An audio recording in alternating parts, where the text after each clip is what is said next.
knowing that it's the end of that era, only to step into the unknown, it feels like a double whammy of like having to fight yourself every day to justify that it's worth it. It was terrifying. I don't think there's any other like like way to phrase it. Because if you decide you can't do it, like then what? What next?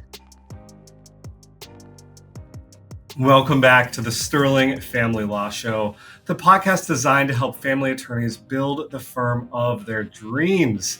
I am your host, Tyler Dolph. I'm also the CEO of our family law firm only consultancy called Rocket Clicks that was born out of our very own family law firm, Sterling Lawyers. Today, we continue our owner-operator series, and I am featuring Bailey Voss, who runs a PI and family law firm out of both Michigan and Texas. Pretty interesting how she got her start and why she has office locations in two very distant areas of the country. Bailey, thank you so much for joining us on the show today. I'm really excited to hear your story. Obviously, you have two offices in Michigan and Texas, which is kind of different and Yes. not the norm. Will you do us a kindness and introduce yourself? Tell us a little bit about your firm, how you got started, why you're in two cities, some of that. Yes, absolutely.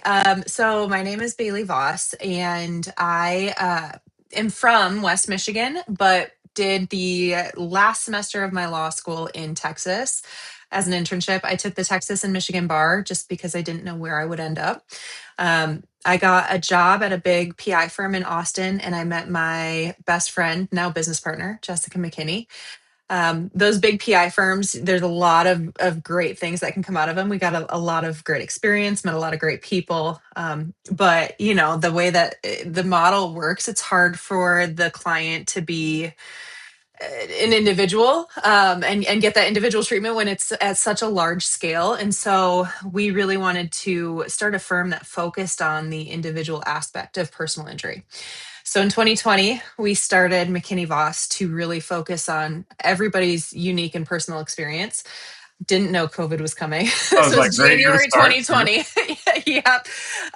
But you survive COVID your first year as a new business owner, and you feel like you can survive anything. So it started growing after COVID calmed down, and we were doing really well. Post COVID, almost everything was virtual. My husband and I had a child and realized that it was really hard to raise kids without your village. So we decided to make the move back to West Michigan and continue my virtual docket because we were virtual anyway, and just go back to Texas for trial. About a year ago, we decided that we wanted to help the West Michigan community as well. And the attorney that we really liked and trusted had experience with family law. So we decided to dabble into family law in the West Michigan space. And then that's grown. And so now doing family law in West Michigan and personal injury in Texas. And that's just how it's gone. Wow.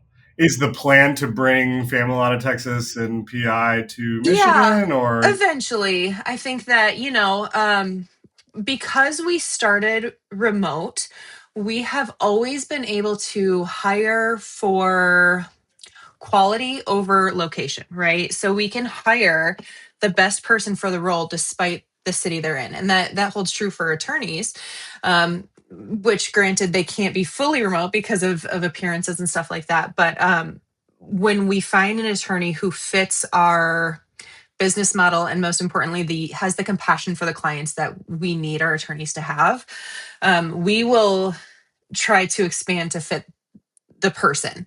And so if that makes sense to do family law in Texas, then it's because a person came in that would help it make sense. And so we'll see, but that would be ideal. That's a really great approach that I think a lot of law firms miss, right? They think, oh, just, and it's sometimes it's out of need, right? When you're starting a law firm, you're starting a business and you need revenue and cash flow. And so you got to take whatever you can get. But did you have that focus from the onset? You mentioned you work in the big PI firm, and so you had this kind of idea that, hey, we should really focus on the client first. Yeah, it's funny because working together when we decided to start our own business together, it was like, it felt like such a secret. Like, we want to do this. And so I remember one lunch we went to Starbucks because it felt gross to do this like at the business, even though we weren't on company hours. Like, we were clocked out at lunch and we were writing on a napkin because neither of us had our notebook. And we were writing the most important reasons why we wanted to leave to try to come up with a mission statement. And it was so client focused that, that napkin became like the center of everything with our firm. Yeah. And so we've just used that to propel us. And it's helped us become referral based. We haven't had to compete in the Austin marketing fight that other PI firms have to, because we are so client focused that we get the word of mouth clients, which has been wonderful. But yeah, it has been from the start. That's awesome. That's really great. Bring us back to the start, right? You both had been practicing at a large, very, I'm sure, well-funded law firm, Mhm. and now you're going to hang a shingle and start your own business. What were Yeah. some of those like early lessons, or holy shit, Yeah. I didn't know I needed to know this? Yeah. Well, it was, I mean, part of it is sad, right? Like, that environment of being at that big law firm, having that mentorship, and like, I understand everybody's experience is different, but like, we learned a lot from our boss. It was, I enjoyed going in every day. I enjoyed the people I worked with. So knowing that it's the end of that era, only to step into the unknown, it feels like a double whammy of like having to fight yourself every day to justify that it's worth it. And so it was tough. We were also, obviously COVID hit. I was getting married that year. We had kids shortly after. There was a lot of life coming at us. Um, Both Jessica and myself have very supportive husbands. So I don't think we could have done it without them, kind of rooting us on. But it was terrifying. I don't think there's any other like like way to phrase it. Because if you decide you can't do it, like what then what next? But it's also been like one of the best decisions I've ever made in my life. So What if your family law firm isn't behind on AI? It just never started on the right foot. A prompt that someone wrote, a tool on a paralegal's laptop, an SOP that nobody opened. None of it survives the person who made it. The work still routes through you because nothing lives in a system. Because AI isn't something you buy, it's something you build. We built ours at Sterling Lawyers, which is a $20 million family law firm. And we're teaching the journey behind Family Law Firm AI Factory, starting with the 4 AI first that you need to know: pricing, policy, platform, and progression. Links in the show notes below to know more. How about on the business side? Setting up systems, yeah. figuring out cash flow. What was that like? Yeah. So the best piece of advice I could ever give somebody is to, if you want to go with a business partner, find somebody who is your complete opposite.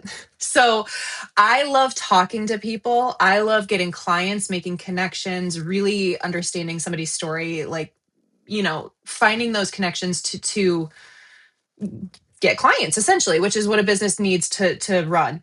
Um, my business partner does all the software, all the paperwork, all the everything. If something happened to her, I would have to shut down strictly because I wouldn't know how to do the things she does. Um, so, I was really, really fortunate in that I didn't have to touch any of that. She would tell me, we're switching case software because this one doesn't work because of XYZ. And I'd be like, okay, Yeah, fine. sounds good. Fine. Yeah, that's fine. Otherwise, it works really well. So I can't genuinely answer that part, other than I know that she would tell you it was a very trying time figuring everything out. But I was just out meeting people. So I was having a great time. Yes, love it. Yeah. Oh, that's so good. But I think that your point is you need both of those minds You to do. create a successful business. You need the sales Yeah. side, the revenue side, but you also need the system side so that you You can do. fulfill on the promises you're making. Yeah, and I can't imagine how somebody would do it both themselves. I know it's possible, but it would, for me, having to learn the side that's not natural to me, it would take a lot. It would take a lot of research and learning and trying, which takes away from doing the things that I am good at, and it just kind of delays everything. So I feel for the business owners who do both themselves, because that sounds like a lot. Yes. Okay, so you have started your own law firm. You have two individuals that are partners that are ready to take over the world. What evolutions happened throughout that journey that allowed you to grow and add another Yeah. attorney? Some of that insight. This question makes me laugh so much because my business partner is she's very like realistic. I'm more of an optimist. She's a realist. So we planned for like every issue that could arise, right? Running out of money, not getting enough clients, like everything that could happen. But what we didn't plan for is being successful as early as we were. And so, that had its own drawbacks. It sounds great, but unfortunately, we grew faster than we were ready for. And so they say to hire slowly and fire quickly. And for probably the first year of hiring, we did the opposite, just based out of like need. I And it like you. took us Come, a please. while. Yeah, it was just like, what is happening? We are so busy. We need help. Um, which again sounds great, but in reality we made a lot of hiring mistakes because we didn't have time to do it right. And that's something that I wish we could have looked back and thought through more thoroughly and kind of taken a step, because at the end of the day we are client focused, but every hiring mistake does affect our clients, right? And so you have this like feeling of like we're not fulfilling what we want to be fulfilling for them. And so trying to come back from that. But we're in a good spot now. So we've gotten there. We've learned, just not quite as quickly as I would have liked. Sure, love it. Talk to me about your culture. What culture are you building in your firm? How are you planning Yeah. on instilling that as you continue to grow? Yeah, culture for us is really difficult because we are fully remote. So we've talked about having, eventually having an office space. We do have office spaces, but our staff are all remote. And so we want to build that culture where, they feel appreciated and they are bought in and they know that we trust them, and they feel empowered by the business and by their work. But we don't see them every day. And so we've done things virtually. It's kind of like, that short period of time that everybody was trying to figure out how to connect during COVID, we have extended that. So we've done like team happy hours, like remotely. We do firm lunches. We're big on mail. Like we do a lot of mail because that's the way that we send things to them. And then we do get together once or twice a year in person. But I will say, culture as a fully remote firm has been something that we've struggled with that we didn't anticipate because we opened in COVID. So that was the norm when we started. That's great. But it's got to be a focus, I think, is your point. And that it, Mhm. it can't be neglected even if you are remote. Yeah, and I think no matter what your circumstances are or like who's there or what issues you're facing, you can always find a way to prioritize culture as long as you're willing to think outside the box. Like there are unique ways to do it. So it's just whatever that might be. Yes, love it. Bailey, as you've kind of navigated the last few years, how have you had to grow as a leader and as a business person running a law firm? That's such an interesting question. I think that when we started, both Jessica and myself were very focused on like, for our law firm to succeed, it needs to be our priority. And I do think there's benefit to that. But I think that since then, what we've really learned is for our law firm to succeed, we both need to be the best people in our lives. The best wives we can be, best parents. We're both parents now. We need to make sure that we're giving every area of our life the respect it deserves so that when we come and clock in, we can feel like we are giving this job what it's owed, instead of feeling like we're giving it all of ourselves, which seems counterintuitive, but for us, that's really worked the best because you're more authentic when you show up. Yeah, actually focus on being a great human will have Hmm. ripple effects across your family and Right, business and marriage and right. all the things. Bailey, as we finish up here, help us share your wisdom and knowledge with our listeners. Is there any advice that you would give, law firms that are your size or a little bit smaller, trying to continue to grow and build a great firm? Yeah. Um,